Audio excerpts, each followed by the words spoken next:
कि कितने लोग आएंगे, उनमें से इंटरवल के बाद कितने लौटेंगे और नाटक के बाद कोई मेरी बात सुनने को रुकेगा या नहीं।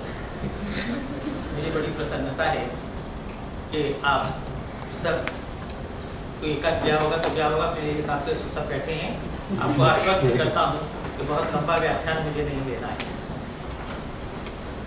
ये उपन्यास मैंने लिखा था, उपन्यास लगभग 2000 पृष्ठों का है और इसका नाट्य रूपांतर जफर संजरी दिल्ली के रंगकर्मी हैं, उन्होंने किया था और उसको आपके लिए इस रूप में अगस्त्य कोहली ने प्रस्तुत किया है। पूरी कथा का जो एक तरह से ट्रेलर है वो आपके सामने है। जो कुछ मैंने कहना चाहा है उसको सूत्रों में पिरोकर आपके सामने रखा गया। रामकथा हमारी सबकी जानी पहचानी कथा है, लेकिन एक प्रश्न मेरे मन में था कि जिस समय रामकथा में सबसे महत्वपूर्ण घटना जो है वो राम का वन गमन है और जिस समय राम वन जा रहे हैं, ये कहा जाता है, सब जगह राम भी कहते हैं कि मैं पिता की आज्ञा पर वन में आया हूँ, पर यदि उस सारी दृश्य को आप मूल वाल्मीकि रामायण में पढ़ें तो पिता ने एक बार भी राम से नहीं कहा कि तुम जाओ। वो तो बेहोश पड़े थे कैकेयी की बात सुनकर। कैकेयी ने कहा कि मैंने वर मांगे हैं लेकिन जाओ, ये उसने भी नहीं कहा। और कौशल्या ने ये कहा कि पुत्र, यदि तुम्हारे पिता ने कहा है कि वन जाओ तो मैं तुम्हारी माँ हूँ और माँ पिता से बड़ी होती है, मैं कहती हूँ कि मत जाओ। इस रूप में लेकिन राम जाना चाह रहे हैं और कौशल्या सुमित्रा से ये कहती है कि सुमित्रा, मैं समझती हूँ कि कैकेयी जितना इसको वन भेजना चाहती है उससे अधिक ये स्वयं उत्सुक है, इससे पूछ क्यों जाना चाहता है। तो राम ने वाल्मीकि रामायण में एक ही वाक्य कहा कि माँ, वन जाने में मेरा अभ्युदय है। और आप जानते हैं कि वन न गए होते तो अयोध्या के बहुत आदर्श श्रेष्ठ राजा हो गए होते, लेकिन न उनको अवतार माना गया होता, न ब्रह्मत्व उनको प्राप्त होता।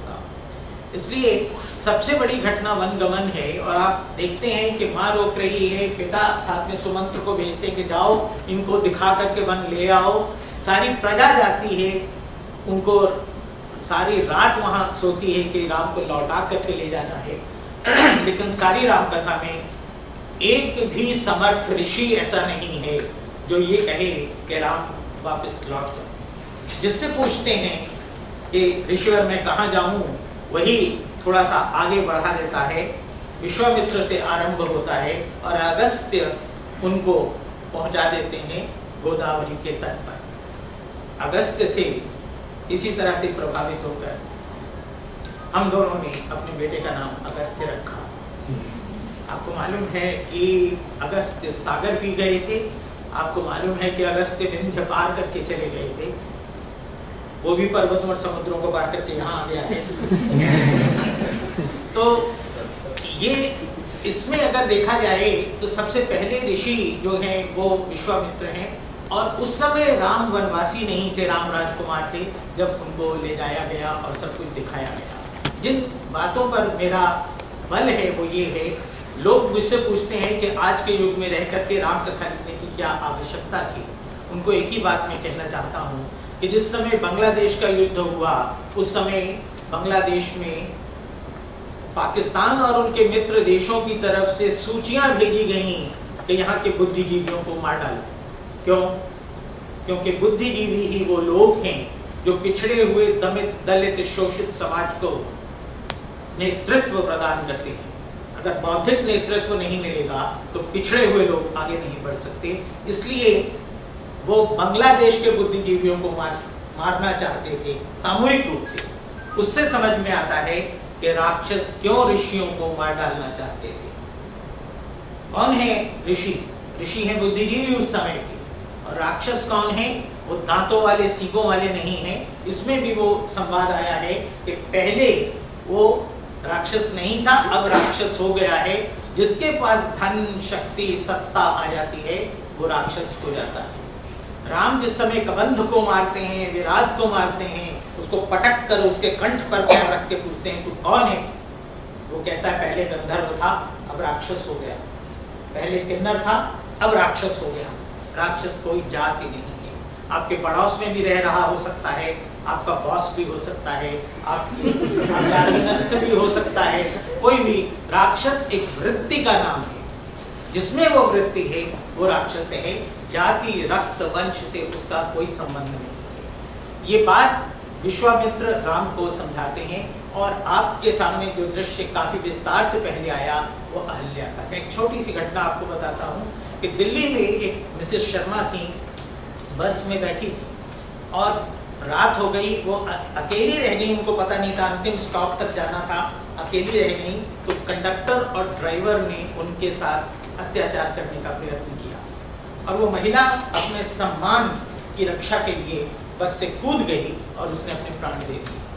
तब से मेरे मन में ये प्रश्न था कि यदि किसी स्त्री की असहायता का लाभ उठाकर कोई पुरुष उसके साथ अत्याचार करता है तो क्या वो स्त्री दूषित है?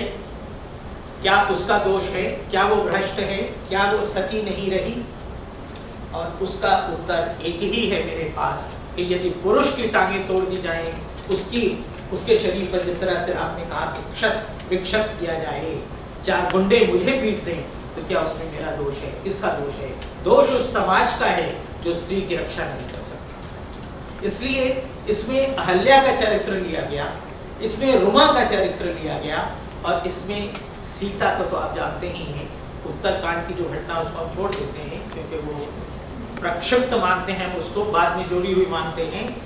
इन 3 नारी चरित्रों को लेकर के कुछ और पात्र उसमें काल्पनिक थे जो इस नाटक में नहीं है, जिनको राम वह सम्मान प्रदान करते हैं। और ये चिंतन उसके पीछे है कि उस समय वो हो या आज का समय हो, न तो मनुष्य की प्रकृति बदलती है, न प्रकृति के नियम बदलते हैं। लाखों साल पहले भी मनुष्य लोभ में, क्रोध में, सत्ता के ये मोह में अत्याचार करता था, पाप करता था और सद्वृत्ति को छोड़कर असद्वृत्ति की ओर जाता था। बात केवल इतनी ही है, आपको ध्यान देना चाहिए कि रामकथा में रावण की सभा में एक व्यक्ति नहीं है जो कहे कि तूने गलत किया। एक विभीषण था, उसने उसको लात मार के बाहर निकाल दिया। क्या ये जनतंत्र है? क्या ये न्याय है? क्या ये समता है? और दूसरी ओर राम है, राम बैठे हैं, विभीषण है, सुग्रीव है, हनुमान है, जामवंत है। और राम पूछते हैं मित्रों क्या करना है बताओ। जो कुछ मित्र बताते हैं वही दूसरे दिन किया जाता है युद्ध में। ये जनतंत्र है, ये लोकतंत्र है। जब ये देखा जाता है, राम कहते हैं कि मेरे शस्त्र हैं, शक्तिशाली हैं, राम जैसा योद्धा कोई नहीं है। कृष्ण गीता में कहते हैं कि शस्त्रधारियों में मैं राम हूं, इतने बड़े शस्त्रधारी। वो ये कहते हैं कि मेरे शस्त्र आत्मरक्षा के लिए और असहाय लोगों की रक्षा के लिए हैं। क्षत्रिय उसको माना जाता था जो अपने प्राणों पर संकट लेकर के शस्त्र की सहायता से असहायों की रक्षा करता था, उसको नहीं जो अपनी शक्ति के बल पर शराब पीता है, दूसरे की पत्नी को का हरण करता है, दूसरे का धन छीनता है। दूसरी ओर राक्षस व्यक्ति है जो ये कहती है मेरे पास शक्ति है, सब कुछ मेरा है। दैवी संपत्ति और राक्षसी या कहिए कि दैत्य की संपत्ति जो है उनमें अंतर जो कृष्ण कहते हैं गीता में वो यही है कि जो दानवी संपत्ति लेकर आया है वो ये कहता है कि आज इसको मारा है कल उसको मारूंगा, जिसको जीता है कल उसको जीतूंगा, जिससे ये छीना है कल उससे वो छीनूंगा और मेरे ऊपर कोई नहीं, मैं परम स्वतंत्र हूँ, मैं ही ईश्वर हूँ। और जो दैवी संपत्ति लेकर के आता है वो ये जानता है कि जो कुछ दिया है वो ईश्वर ने दिया है, वो जन कल्याण के लिए है, दूसरों की भलाई के लिए है, मानवता की भलाई के लिए है, न्याय के लिए है। इसलिए राम कथा शाश्वत कथा के रूप में हम उसको स्वीकार करते हैं। राम विभीषण, राम सुग्रीव और विभीषण ये त्रिकोण है जिसमें हम ये मानते हैं जो चित्रित करने का प्रयत्न किया कि वे सब एक न्याय पर आधारित समता और दया करुणा से युक्त शासन दे रहे हैं, जिसमें जो कमजोर हैं वो ऊपर बढ़े, सबको समान अधिकार हो, सबको समान विकास के अवसर मिले और कोई किसी का शोषण न कर सके। इसलिए वह शासन तीनों जगह है। इस मेरा कहने का तात्पर्य केवल इतना है कि राम एक वृत्ति का नाम है, और राम के साथ मैत्री केवल उन लोगों की हो सकती है जिनमें वो वृत्ति है। जिनमें वो वृत्ति नहीं है वो स्वभावतः राम के शत्रु हैं। प्रकृति के ये नियम सदा से रहे हैं, अब भी हैं, भविष्य में भी रहेंगे। केवल हमको देखना है कि हमको दानवी संपत्ति चाहिए या हमको दैवी संपत्ति चाहिए। आपने बहुत ध्यान से नाटक देखा, मैं उसको अपने प्रति स्नेह मानता हूँ, इसलिए मैं हृदय से आपका कृतज्ञ होता हूँ। धन्यवाद। ये प्रश्न कि जो इसका शीर्षक रखा गया संघर्ष की ओर, इसको इस नाटक से कैसे आप लिंक अप करते हैं, उसका क्या मैसेज देना चाहते हैं? वैसे तो मैं टाल सकता हूँ कि वो नाम मैंने नहीं रखा लेकिन बात ये है कि जब सारी वृत्ति, सब जो लोग हैं, राम तो समर्थ हैं, लेकिन जो असमर्थ लोग हैं, शरभंग का इसमें केवल थोड़ा सा संकेत आया है।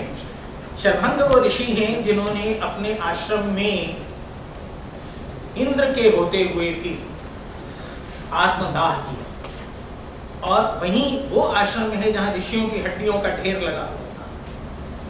और इसलिए वहीं राम ने तो गोस्वामी तुलसीदास के शब्दों में कि निशिचरहीन कराऊं मही भुज उठाई प्रण की, कि मैं इस पृथ्वी को निशाचरों से विहीन कर दूंगा। ये उन्होंने भुजा उठा के प्रण किया। भुजा उठा के प्रण करना हमारे यहाँ एक तरह से गंगा जल हाथ में लेके प्रण करने के समान है। ये नहीं कहते कि मैं शरभंग के आश्रम के राक्षसों को मारूंगा, ये नहीं कहते कि मैं इस दंडक वन के में बसे हुए राक्षसों को मारूंगा।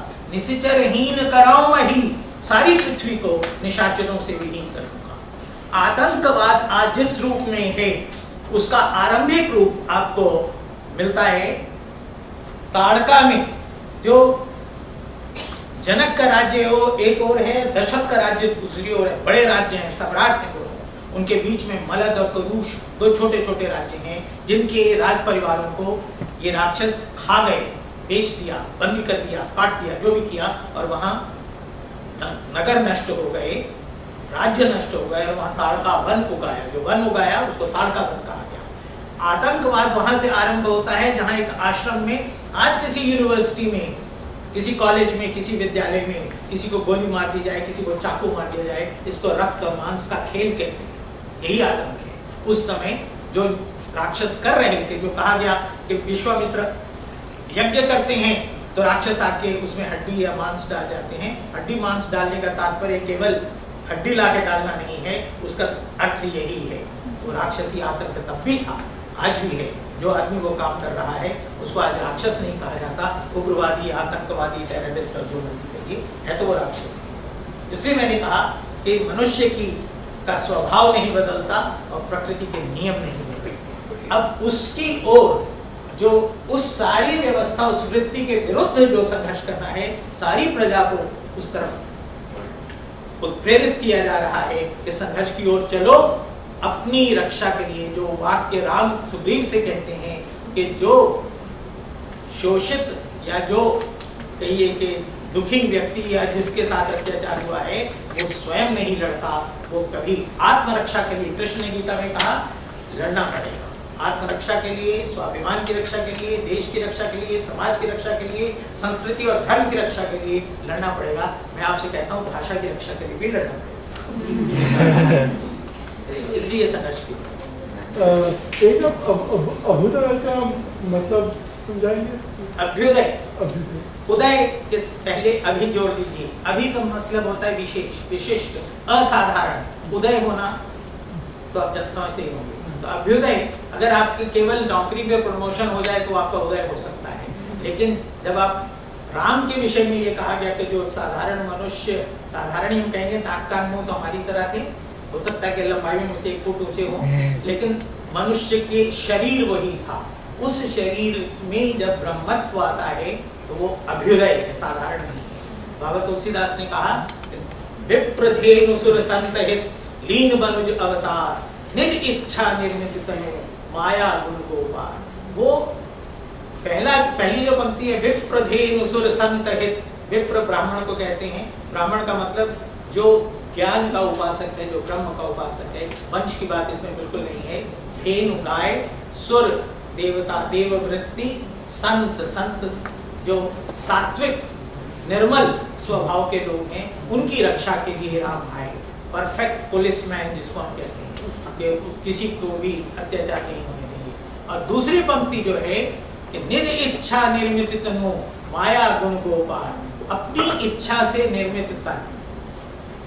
माया ये त्रिगुणात्मक जो प्रकृति की माया है, वो गुण त्रिगुणात्मक मैंने कहा, रजोगुण, सतोगुण, तमोगुण, इन तीनों गुणों से और इंद्रियों से, गो माने इंद्रियां, इन इंद्रियों से परे होकर के वो आए, इंद्रियों के स्वामी होकर के आए, तीनों गुणों से परे होकर के आए, अपनी इच्छा से अपना ये माया रूपी शरीर धारण किया।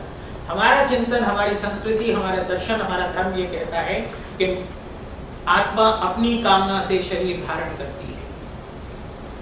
इसलिए हम भी चाहें, हमको भी वो अधिकार है कि अपनी कामना से हम वो शरीर धारण करें, पर उसके लिए आवश्यक ये है कि पहले अपना मन उतना सात्विक और निर्मल करें, जो अष्टावक्र ने कहा कि कामना त्याग और वक्त हो जाओ। हम अपनी कामना से मुक्त हो तो वैसा शरीर हम भी प्राप्त कर सकते हैं और हम भी वो काम कर सकते हैं।